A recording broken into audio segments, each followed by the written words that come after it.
Assalamualaikum warahmatullahi wabarakatuh. Selamat pagi semuanya. Apa kabar kalian semuanya? Bu. Pagi, Bu. Sudah siap belajar sejarah hari ini? Sudah siap, Bu. Siap, Bu. Siap, Ibu. Boleh dipimpin oleh Kautsar. Oke, teman-teman semua, sebelum memulai pelajaran sejarah, ada baiknya kita berdoa menurut agama dan kepercayaan masing-masing. Berdoa dimulai. Pertama, saya akan memberikan link absen, jadi kalian boleh absen dulu. Saya akan ngirim link absen ini di... Hadir, Bu. Oke, Syifa ada? Hadir, Bu. Ristia? Hadir, Bu. Livia?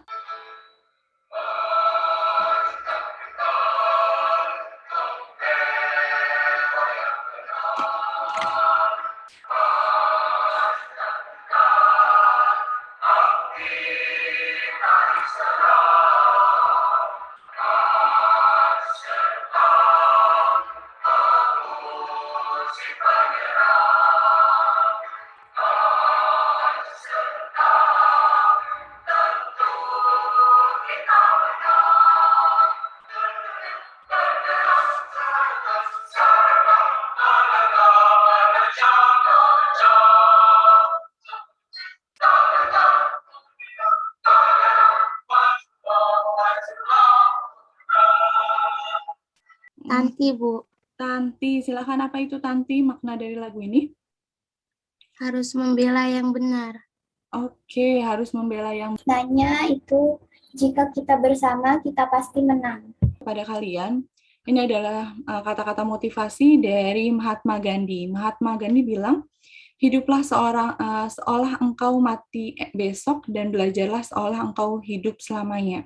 Kan kalau minggu kemarin, kita sudah mulai masuk mengenai manusia purba atau manusia praksara. Nah, pada minggu ini, bagaimana sih manusia praksara itu bertahan hidup? Mereka tuh mencari makanannya seperti apa? Terus kemudian mereka itu tempat tinggalnya yang pertama adalah membandingkan corak kehidupan masyarakat masa kini dengan masyarakat praksara. Ada nggak sih perbedaannya masa kini dengan masyarakat praksara? Kemudian setelah kalian mendapatkan menanti melalui diskusi kelompok gitu kan, kalian akan menyusun informasi mengenai perbandingan kehidupan masa kini dengan masa praksara.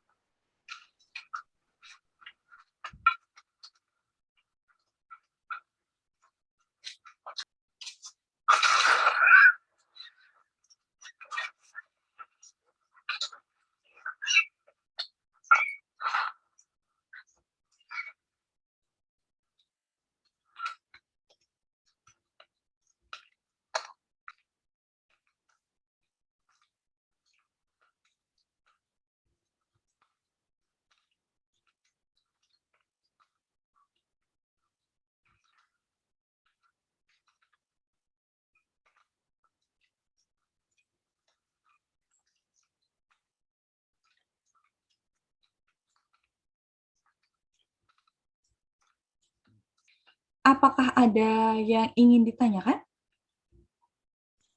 Oke, Satrio. Apa pertanyaannya, Satrio? Untuk apa manusia itu membunuh rusa? Oke, saya langsung jawab ya, Satrio. Kenapa sih manusia tadi yang mereka itu membunuh rusa untuk mereka makan? Nah, mereka makan itu dengan cara mereka melakukan kegiatan berburu. Nah, di sini kan tadi ada adegan mereka makan hewan buruannya mereka. Naura ingin bertanya apa? Bagaimana cara sebilah kayu atau ranting dapat membunuh rusa tersebut?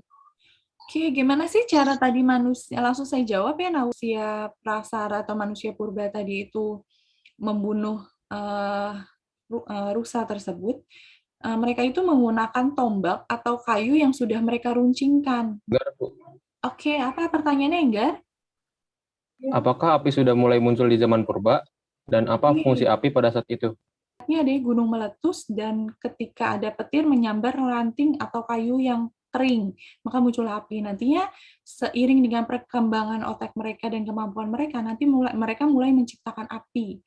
Nah, Mulai pembelajaran hari ini adalah pola hunian. Kemarin awalnya itu mereka nomaden, mereka berpindah-pindah dari satu tempat ke tempat yang lain. Mereka berpindah-pindah itu berdasarkan sumber ketersediaan makanan, sumber ketersediaan hewan untuk mereka makan. Kemudian setelah itu mereka akan satu tahap lebih maju setelah nomaden itu mereka nantinya akan sedenter, mereka menetap.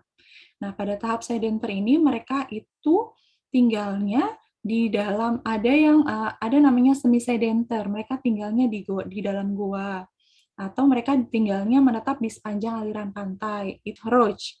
Arti dari Abyss Roach itu sendiri adalah gua terbuka. Ini digambar di samping, kalian boleh lihat gambar di panah ini, itu ada gambar goa layang-layang. Nah, goa layang-layang ini terdapat di daerah Sulawesi. Dan di dalam tumpukan sampah kulit kerang yang sudah membatu dan mengeras. Dan ini adanya di daerah sebelah timurnya Pulau Sumatera. Ini ada makanan.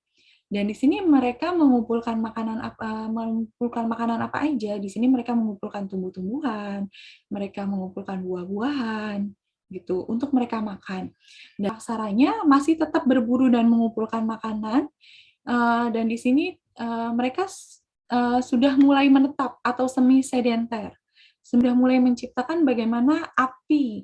Kalau sebelumnya itu mereka hanya tahu api itu berasal dari letusan gunung berapi atau menetap di satu tempat. Dan ini biasanya adanya di mereka itu biasa perkumpulan dipimpin oleh seorang pemimpin yang namanya yang dipilih berdasarkan mereka tebangin dulu, kemudian mereka bahan, dan di sini untuk bercocok tanam mereka itu mengandalkan kesuburan tanah dengan cara pemupukan. Jadi mereka antara satu barang dengan barang yang lain sesuai dengan kebutuhan masing-masing. Muncul sistem kepercayaan, yaitu kepercayaan animisme dan kepercayaan dinamisme. Di sini masih tetap berburu, cuma berburu ini digunakan menjinakkan kerbau, kambing, domba, dan lain-lainnya. Di sini gambar ibu-ibu, mereka mulai menanam tanaman gandum ataupun padi. Di gambar saya ada animisme dan dinamisme. Animisme ini adalah percaya terhadap roh nenek moyang, sedangkan dinamisme percaya terhadap benda-benda yang memiliki kekuatan gaib. Dengan adanya sistem kepercayaan animisme dan dinamisme, mereka percaya bahwa ketika untuk apa menyembah roh nenek moyang. Sebelah gambar kedua itu gambarnya dolmen. Dolmen ini adalah susunan meja batu yang terbuat, susunan meja batu tempatnya adalah untuk menaruh sesajen. Tiga kelompok ini yang akan membahas diskusi pada hari ini. Oke, kelompok satu itu yang terdiri dari breakout room-nya.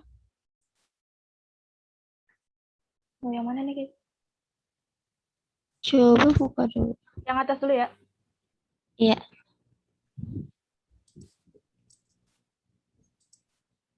Dulu, kalau udah ketemu semua jawabannya, baru kita salin. Ntar kamu yang masukin green screen-nya. Yang LKPD. Manusia pada zaman aksara itu kayak kebutuhannya belum banyak, masih sedikit. Jadi mereka tuh berkumpul untuk memburu untuk memenuhi kebutuhan sehari-harinya aja. Kalau seiring berjalannya waktu, manusia pada zaman sekarang itu bekerja kantoran. Sedangkan di zaman sekarang ini, sebagian besar manusia lebih bekerja kantoran karena pada zaman sekarang untuk bertahan hidup. Pada masa praaksara, manusia purba itu lebih mengenal animisme dan dinamisme, berarti gitu kan ya. Nah, terus sistem kepercayaan animisme itu kan sistem kepercayaan terhadap roh yang mendiami semua benda. Di sini mereka ngasih contoh lagi atau word-nya.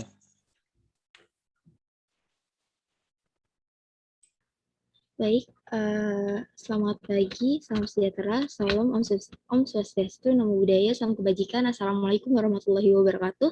Perkenalkan, saya Septia. Saya akan mempresentasikan hasil diskusi atau pola hunian masa aksara dan masa kini, di mana pada pola hunian masa praksara, manusia hidup secara nomaden, yaitu berpindah-pindah dari tempat satu ke tempat lainnya dan mengandalkan sumber daya alam untuk bertahan hidup. Biasanya mereka hidup di sekitar aliran sungai, sedangkan pola kehidupan masa kini, manusia lebih memilih hidup di perkotaan dengan alasan mudahnya mencari pekerjaan dan mendapatkan kebutuhan. Sekian dari... Bertanya. Boleh, silahkan. Ya, nama saya Fatur Syamsi. Saya ingin bertanya, apakah dengan pindah ke kota akan mudah mencari pekerjaan?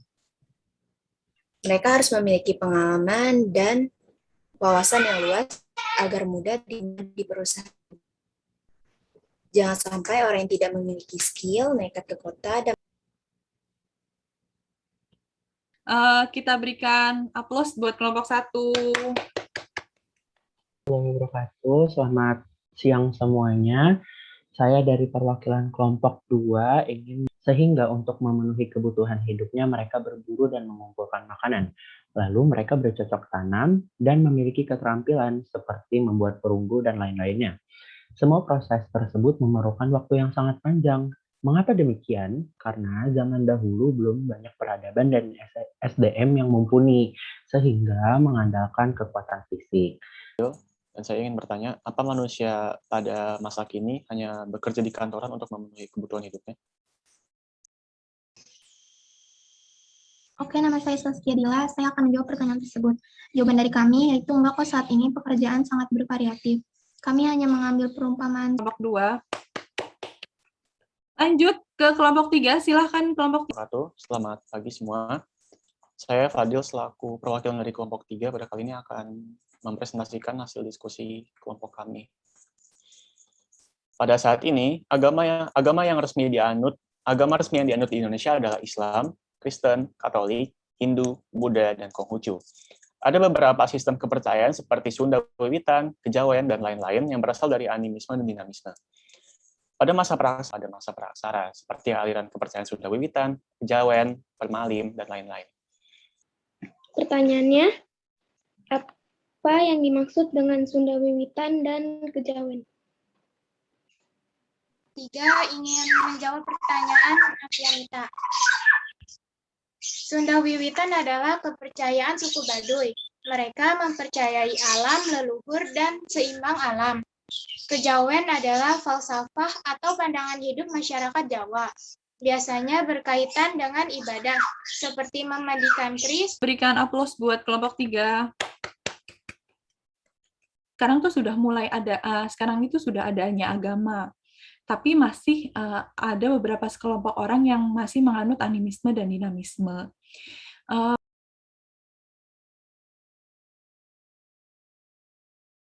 Cocok tanam dan berkembang lagi menjadi masa perundagian. Sekian dari saya, Bu. Terima kasih. Terima kasih, Adenaila. Adenasya, bahwa ditemukannya api juga dapat memudahkan manusia saat ini untuk keperluannya. Terima kasih. Alam harus dimanfaatkan dengan baik dan bijaksana dan tanpa keserakahan. Oke, alam itu... Tambahkan sedikit yang tadi sudah disampaikan oleh Marcella, yaitu dalam perbedaan agama, kita juga harus tetap bersatu seperti dengan semboyan Bhinneka Tunggal Ika. Untuk mengukur kemampuan kalian sudah sejauh mana, itu ada 5 soal. Silakan kalian kerjakan di LKPD-nya masing-masing. Sekian dari saya. Apabila ada kesalahan mohon dimaafkan. Wassalamualaikum warahmatullahi wabarakatuh. Terima kasih semuanya. Waalaikumsalam warahmatullahi wabarakatuh. Terima kasih juga, Bu. Nisa, Ibu.